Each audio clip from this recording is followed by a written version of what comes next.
Har kim ta'lim olish huquqiga ega. Davlat uzluksiz ta'lim tizimi, uning har xil turlari va shakllari, davlat va nodavlat ta'lim tashkilotlari rivojlanishini ta'minlaydi. Davlat maktabgacha ta'lim va tarbiyani rivojlantirish uchun shart-sharoitlar yaratadi. Davlat bepul umumiy o'rta ta'lim va boshlang'ich professional ta'lim olishni kafolatlaydi. Umumiy o'rta ta'lim majburiydir. Maktabgacha ta'lim va tarbiya, umumiy o'rta ta'lim davlat nazoratidadir. Ta'lim tashkilotlarida alohida ta'lim ehtiyojlariga ega bo'lgan bolalar uchun inklyuziv ta'lim va tarbiya ta'minlanadi. O'zbekiston Respublikasi Konstitutsiyasi 50-modda. Bu bosh qomusimizda barcha uchun birday belgilangan va amal qilinishi shart bo'lgan talablardir. Biroq Farg'ona viloyatida huquq-tartibot idoralari hamda tegishli tashkilotlar mutaxassislari hamkorligida o'tkazilayotgan tadbirlarda qonun talablarini buzish bilan bog'liq holatlarga duch kelinmoqda.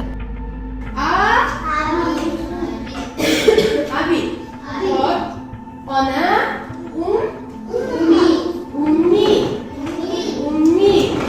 2025-yilning 18-iyun kuni Farg'ona shahrida tashkillangan tezkor tadbirda shaharning Farg'ona ko'chasida joylashgan nodavlat maktabgacha ta'lim muassasasi tekshirilganda 1995-yilda tug'ilgan Farg'ona shahrida yashovchi ayol tegishli ruxsatnomaga ega bo'lmagan holda 22 nafar bog'cha yoshidagi bolalarga arab tilidan ta'lim berib kelayotganligi aniqlandi. Menda sertifikatim yo'qligi, faqat diplomim borligi sababli sertifikat olishligim kerakligini menga tushuntirishdi. Surishtiruvlar davomida mazkur nodavlat maktabgacha ta'lim tashkiloti rahbarining o'zi asli Quvasoy shahridan bo'lgan, 1962-yilda tug'ilgan va norasmiy otinoyidan ruxsatsiz diniy ta'lim olayotgani ma'lum bo'ldi. Meni hozir kelib ogohlantirishdi. Bu narsa bolalar ta'lim muassasasida mumkin emasligini ogohlantirishgandan keyin men shu narsaga tushunib yetdim. Bu holat qaytib takrorlanmaydi. Bog'cha mudiriga dars berganman.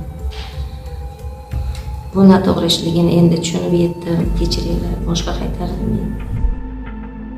Ular bilan o'tkazilgan profilaktik suhbatda ta'lim berishning huquqiy asoslari tushuntirilib, protsessual hujjatlar rasmiylashtirildi.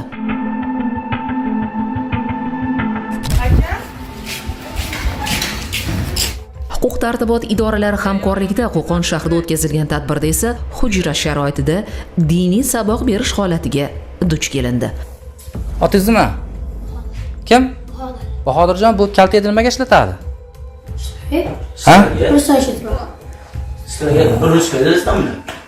Dastlabki surishtiruvlarda ma'lum bo'lishicha, 1995-yilda Dang'ara tumanida tug'ilgan Qo'qon shahri Katta Ganjiravon mahalla fuqarolar yig'ini Marvarid ko'chasida yashovchi shaxs o'zining yashash manzilida 2025-yilning 20-may kunidan ruxsatsiz diniy saboq berishni yo'lga qo'ygan. 2 nafar xorazmlik, 1 nafar Uchko'prik, 3 nafar Dang'ara va yana 1 nafar Buvayda tumanidan bo'lgan bolalarning qolgan 21 nafari Qo'qon shahridandir.